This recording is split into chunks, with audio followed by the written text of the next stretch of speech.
These are the best horror movies that came out in 2024. If you haven't seen them yet, go check them out. If you have, let me know your thoughts below. At number 15, we've got Maxine. This is a nice little bow at the end of Ty West's X trilogy. Great performances from Mia Goth, Kevin Bacon, and Giancarlo Esposito.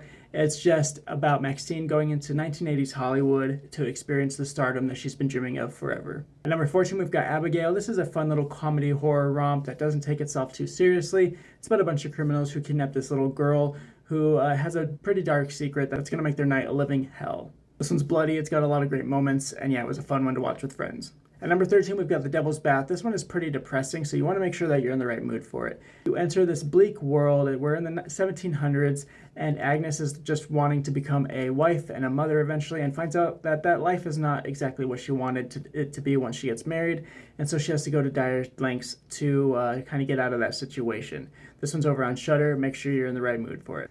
At number 12, some people might be surprised that Terrifier 3 is so low on my list here. Because of its lackluster storytelling and lore of Art the Clown, I'm putting it this low. It's going to satisfy all gorehounds. It's a bloody mess. It was an amazing accomplishment for the horror community as a whole, as it just did huge numbers at the box office. So you got to give it its credit where credit is due.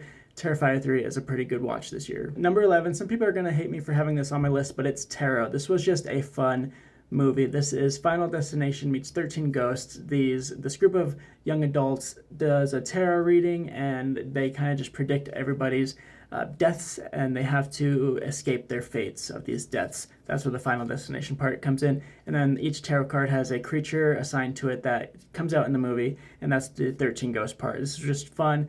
It's PG-13, so it's not super bloody or gory, but it was still a fun watch, and yeah, I enjoyed this one. That was part 1. Make sure that you like and follow for part 2 and 3.